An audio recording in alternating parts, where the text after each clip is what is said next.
विजया एकादशी फाल्गुन मास के कृष्ण पक्ष की एकादशी का शास्त्रोक्त नाम है विजया एकादशी। भगवान श्री राम ने लंका पर चढ़ाई करते समय रावण पर विजय प्राप्ति की कामना से इस एकादशी का व्रत किया था। सभी प्रकार से दुख दूर करके सभी कार्यों में विजय और सफलता प्रदायक इस विजय एकादशी को भगवान विष्णु का पूजन किया जाता है।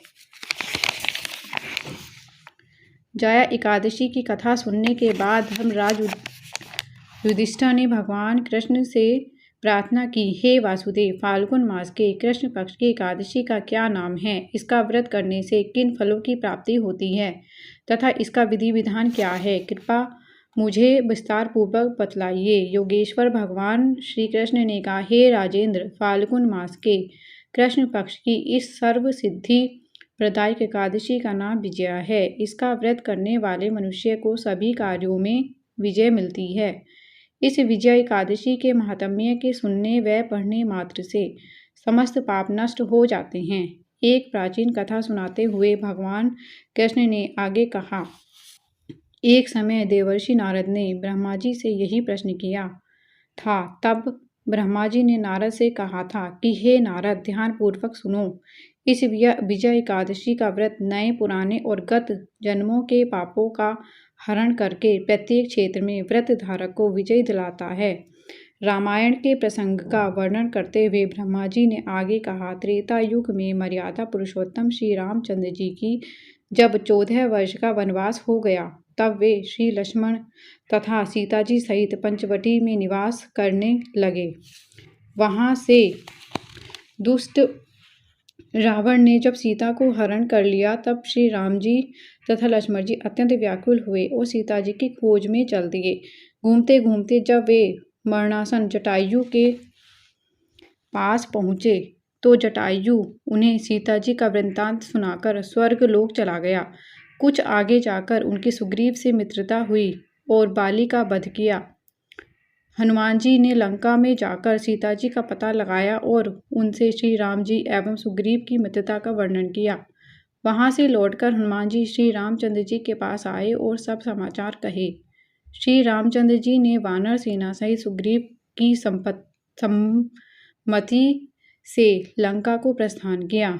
जब श्री रामचंद्र जी समुद्र के किनारे पहुंचे तब उन्होंने मगरमच्छ आदि से युक्त अथाह समुद्र को देखकर लक्ष्मण जी से कहा कि इस समुद्र को हम किस प्रकार पार कर सकते हैं। श्री लक्ष्मण जी कहने लगे, हे पुरुषोत्तम, आप सब कुछ जानते हैं। यहाँ से आधा योजन दूर कुमारी द्वीप में वकदालभ्य नाम के मुनि रहते हैं। उन्होंने अनेकों ब्रह्मा देखे हैं। आप उनके पास जाकर इसका उपाय पूछिए। लक्ष्मण जी ने के इस प्रकार के वचन सुनकर श्री राम जी वकदालभ्य ऋषि के पास गए और उनको प्रणाम करके बैठ गए। मुनि ने उनसे पूछा, हे राम, आपका आना कैसे हुआ? श्री रामचंद्र जी कहने लगे, हे ऋषिवर, मैं अपनी सेना सहित आया हूँ और राक्षसों को जीतने के लिए लंका जा रहा हूँ। आप कृपा करके समुद्र पार करने का कोई उपाय बतलाइए। मैं इसी कारण आपके पास आया हूँ।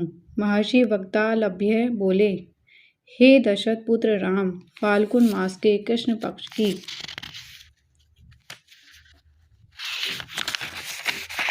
एकादशी का व्रत करने से निश्चित ही आपकी विजय होगी। साथ ही आप समुद्र भी अवश्य पार कर लेंगे। इस व्रत की विधि यह है कि दशमी के दिन स्वर्ण, चांदी, तांबा या मिट्टी का एक घड़ा लेकर उसे जल से भरकर उस पर 5 पल्लव रखने के पश्चात उसे वेदी पर स्थापित करें। 7 अनाज एक जगह मिलाकर घड़ा रखने हेतु वेदी बनाएं और घड़े के ऊपर जौ रखें। जौ के ऊपर भगवान श्री नारायण की स्वर्ण प्रतिमा स्थापित करें। एकादशी के दिन स्नान और नित्य कर्म से निवृत्त होकर धूप, दीप, नैवेद्य, नारियल आदि से भगवान की पूजा करके वह दिन भक्ति पूर्वक घड़े के सामने व्यतीत करें और रात्रि को भी उसी जगह बैठे रहें और जागरण करना चाहिए। द्वादशी के दिन नदी या तालाब के किनारे स्नान आदि से निवृत्त होकर उस घड़े को ब्राह्मण को देना चाहिए। यदि तुम इस व्रत को सेनापतियों के साथ करोगे तो अवश्य ही विजयी होंगे। इसके पश्चात श्री रामचंद्र जी ने विधि पूर्वक विजय एकादशी का व्रत किया और उसके प्रभाव से लंका में राक्षसों पर विजय पाई। अतः हे राजन, जो मनुष्य इस व्रत को विधि पूर्वक करेगा उसे दोनों लोकों में विजय प्राप्त होगी। अंत में ब्रह्मा जी ने नारद जी से कहा, हे पुत्र, इस व्रत को करने वाला तो सभी जगह विजय प्राप्त ही है। जो इस व्रत के महात्म्य को पढ़ता अथवा सुनता है उसे भी वाजपेयी यज्ञ का फल प्राप्त होता है।